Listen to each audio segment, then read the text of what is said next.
Currently, there is a race to get off the planet. This is what all of human history is about, this present moment where we migrate into space. It's a special 2-hour Ancient Aliens event.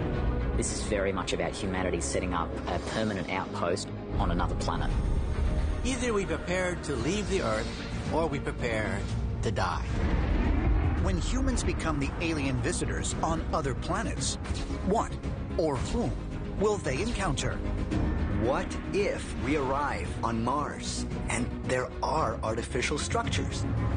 There is alien intelligence, and our government knows about it, and that has to break out if we're going to go beyond Earth.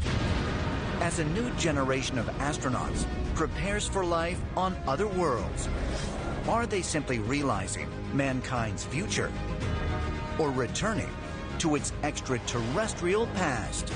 We're very near a discovery where we're going to understand that everything that ancient astronaut theorists have been talking about is true.